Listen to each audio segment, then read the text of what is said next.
Long live India-Russia friendship. रूस ने एक ऐसा वीडियो जारी किया है जिसे देखने के बाद एक एक भारतीय का सीना गर्व से चौड़ा हो जाएगा। रूस के अंतरिक्ष यात्रियों ने इंटरनेशनल स्पेस स्टेशन में भारत का झंडा उठा लिया और उसके बाद एक धमाकेदार बयान दे दिया। रूस के दूसरे अंतरिक्ष यात्री ने भारत के लोगों को स्वतंत्रता दिवस की बधाई दी। उन्होंने कहा कि भारत अमर रहे, रूस और भारत की दोस्ती हमेशा बनी रहे। भारत के अंदर ये कहा जा रहा है कि वंदे मातरम का जो सॉन्ग है वो इंडिपेंडेंस डे के ऊपर गाया जाएगा, रेड फोर्ट के ऊपर 15 अगस्त 2026। और इंडियन एयरफोर्स हेलीकॉप्टर जो है वो स्पेशल फ्लैग लेके जाएंगे जिसपे 150 इयर्स ऑफ वंदे मातरम होगा। समझ रहे हैं बात को? एक तरह से डायरेक्ट वॉर है against the American government, American survival, क्योंकि आज अमेरिका सर्वाइव कर रहा है डॉलर के हिसाब से। वो डॉलर छाप के पूरे विश्व में एक तरह से भर रहा है। इसी के वजह से आप देखिए कि ये सब जो प्रपोजल है रशिया ने एक तरह से पुट फॉरवर्ड किया है। करिए, मैं तो कहूंगा आप जरूर करिए उसको एनकैश। क्यों? क्योंकि आपकी अगर दिक्कतें कम हो रही हैं, आप एक अलायंस में आकर अपने आप को मेच्योर पा रहे हैं, मेच्योरिटी लेवल आपका बढ़ता है, तो ये तो अच्छी बात है ना कि अब आपको इंटरनेशनल लेवल की थिंकिंग रखनी पड़ेगी। अब आप छोटी छोटी बातों से ऊपर उठना पड़ेगा। So why India is giving so much value to Vande Mataram? And what is the crisis at home? Basically मसला क्या है?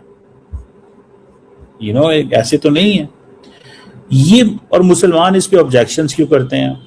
और सिर्फ मुसलमान नहीं, बहुत सारी ऑर्गेनाइजेशन है, अदर कम्युनिटीज हैं, वो कहते हैं कि जो वंदे मातरम है वो प्राइमरली एक रिलीजियस सॉन्ग है। दोस्तों, हमारे देश के 80वीं स्वतंत्रता दिवस के इस बेहद खास और गौरवशाली अवसर पर अंतरिक्ष से एक ऐसी खूबसूरत तस्वीर और संदेश सामने आया है जिसने हर भारतीय का सीना गर्व से चौड़ा कर दिया है। पृथ्वी से हजारों किलोमीटर ऊपर इंटरनेशनल स्पेस स्टेशन यानी कि ISS पर मौजूद रशियन अंतरिक्ष यात्रियों ने भारत के आने वाले स्वतंत्रता दिवस के लिए एक विशेष और भावुक संदेश जारी किया है। अपने हाथों में भारत का तिरंगा झंडा लहराते हुए इन रशियन कॉस्मोनॉट्स ने दोनों देशों के बीच के दशकों पुराने आंतरिक सहयोग, आत्मनिर्भरता की यात्रा और साझेदारी को याद किया है। ये पल इस बात का सबूत है दोस्तों कि भारत और रशिया के बीच के संबंध केवल जमीन, व्यापार या फिर राजनीति तक सीमित नहीं है, बल्कि उनकी गहराइयां धरती से लेकर अंतरिक्ष की अनंत सीमाओं तक फैली हुई हैं। जब अंतरिक्ष से देश के नाम बधाइयां आती हैं तो ये हमारे वैज्ञानिकों, हमारे अंतरिक्ष कार्यक्रमों और ग्लोबल रिकॉग्निशन की सफलता को पूरी दुनिया के सामने एक अलग स्तर पर स्थापित करता है, जिसे देखकर हर देशवासी का सर गर्व से ऊंचा हो जाता है और हम अपने इतिहास के पन्नों को याद करते हुए आगे बढ़ते हैं। भारत के 80वें स्वतंत्रता दिवस के मौके पर अंतर्राष्ट्रीय अंतरिक्ष स्टेशन से रूसी अंतरिक्ष यात्रियों ने भारतीयों के लिए विशेष संदेश जारी किया है। तिरंगा हाथ में लेकर उन्होंने दोनों देशों के पुराने अंतरिक्ष सहयोग और साझा उपलब्धियों को याद किया। भारत के अंदर ये कहा जा रहा है कि वंदे मातरम का जो सॉन्ग है वो इंडिपेंडेंस डे के ऊपर गाया जाएगा, रेड फोर्ट के ऊपर 15 अगस्त 2026। और इंडियन एयरफोर्स हेलीकॉप्टर जो है वो स्पेशल फ्लैग लेके जाएंगे जिसपे 150 इयर्स ऑफ वंदे मातरम होगा। समझ रहे हैं बात को? So why India is giving so much value to Vande Mataram? And what is the crisis at home? Basically मसला क्या है? ऐसे तो नहीं है ये। और मुसलमान इस पे ऑब्जेक्शंस क्यों करते हैं? और सिर्फ मुसलमान नहीं, बहुत सारी ऑर्गेनाइजेशन है, अदर कम्युनिटीज हैं, वो कहते हैं कि जो वंदे मातरम है वो प्राइमरली एक रिलीजियस सॉन्ग है। और उसके बहुत सारे ऐसे जो अशार हैं, ठीक है जी, और वो एक और फ्रेमवर्क में जाते हैं, मजहबी फ्रेमवर्क में जाते हैं। तो ये बेसिकली इंडिया के अंदर अब एक वो जिसे कहते हैं ना इशू है। वंदे मातरम क्या है कि बेसिकली मैं अपनी माँ के सामने झुकता हूँ, ठीक है, दैट्स माय अंडरस्टैंडिंग। और इसको 150 साल होने को है, ठीक है जी। वो कहते हैं ये सॉन्ग तो जो है वो इसकी कमेमोरेशन तो बहुत पहले शुरू कर दी। और ये पोएम जो है ये इसे कहा जाता है कि ये संस्कृताइज्ड बंगाली है। और इसके अंदर जो बात समझी जाती है वो ये है कि इसका फ्रीडम स्ट्रगल के अंदर बहुत ज्यादा रोल था।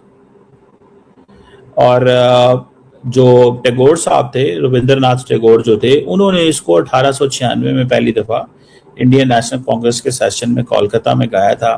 और ये बड़ा इंपॉर्टेंट नारा बन गया इंडिया के अंदर। 1905 में एक स्वदेशी मूवमेंट आई थी जो कि पार्टीशन ऑफ बंगाल के हवाले थी। फिर बहुत सारे प्रोटेस्ट ये वो सारा कुछ हुआ। फिर बरतानिया ने जो उस वक्त इसको बैन किया और ये बहुत ज्यादा जेलों में और सीक्रेट मीटिंग्स में इसके बारे में बड़ा रेवोल्यूशनरी किस्म का गाना। अब इसका जो ऑफिशियल स्टेटस है, कहा जाता है कि 1937 में कांग्रेस की जो वर्किंग कमेटी थी उन्होंने डिसाइड किया कि जो पहले 2 स्टैंजास हैं जो ब्यूटी है और हैं इंडिया की उस हवाले से बात करते हैं, वो यूज किए जाएंगे ऑफिशियल पब्लिक इवेंट्स में ताकि एक इंक्लूसिव सॉन्ग हो। सो इंडिया के अंदर 24 जनवरी 1950 को जो कॉन्स्टिट्यूंट असेंबली थी, वहां पे जो प्रेसिडेंट प्रसाद साहब थे, उन्होंने वंदे मातरम को इक्वल ऑनर दी with the status of the national anthem.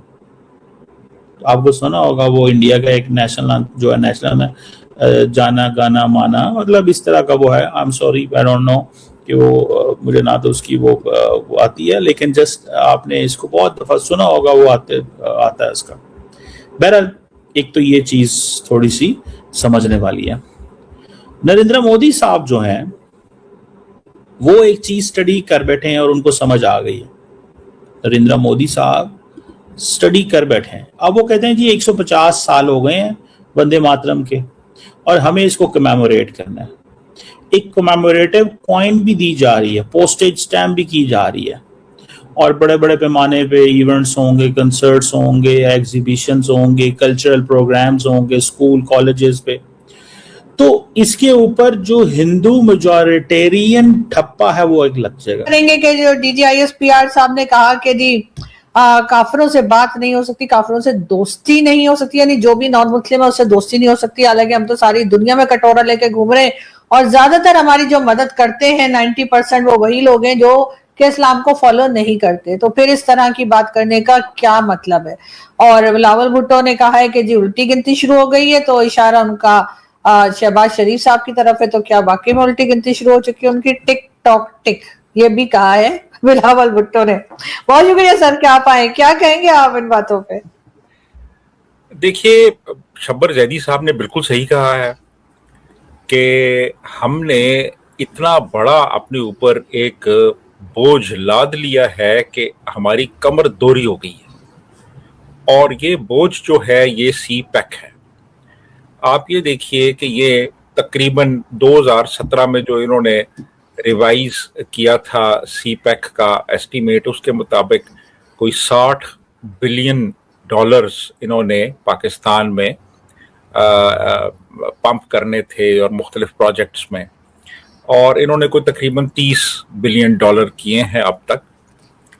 और इससे हमारी इकॉनमी समझे कि बैठ गई है। उसकी वजह यह है कि इससे कोई रियल टर्म्स में कोई हमें फायदा नहीं हुआ। हमारा जो डेट बर्डन है वो बहुत ज्यादा बढ़ गया है। हमने इस वक्त $30 अरब जो है वो चीन का हमने अदा करना है। और उसके अलावा फिर जो इंटरेस्ट पेमेंट्स हैं, तो आप ये देखिए कि हैवी बोरोइंग हमने की। दोस्तों, इस पूरे भावनात्मक और शानदार जेस्चर को बारीकी से एनालाइज करने के बाद ये बिल्कुल साफ हो जाता है कि भारत और रशिया के बीच की ये दोस्ती वक्त के हर इम्तिहान पर खरी उतरती है। स्पेस एक्सप्लोरेशन और साइंस रिसर्च के क्षेत्र में जब हमारे मित्र देश ऐसी शुभकामनाएं देते हैं तो ये हमारी डिप्लोमेटिक स्ट्रेंथ और म्यूचुअल ट्रस्ट को और ज़्यादा मजबूत करता है। आने वाले समय में जब भारत अपने कई बड़े स्पेस मिशंस की जगह गगनयान और अन्य अंतरिक्ष परियोजनाओं पर काम कर रहा है, तब ऐसी इंटरनेशनल साझेदारी और सहयोग हमारी तकनीकी क्षमताएं और अधिक गति से बढ़ा देते हैं। ये संदेश केवल एक फॉर्मल बधाई नहीं है, बल्कि इस बात का प्रतीक है कि आने वाले युग में भारत की तकनीकी उड़ान और अंतरिक्ष में बढ़ता कदम ग्लोबल लेवल पर एक नया इतिहास लिखने जा रहा है।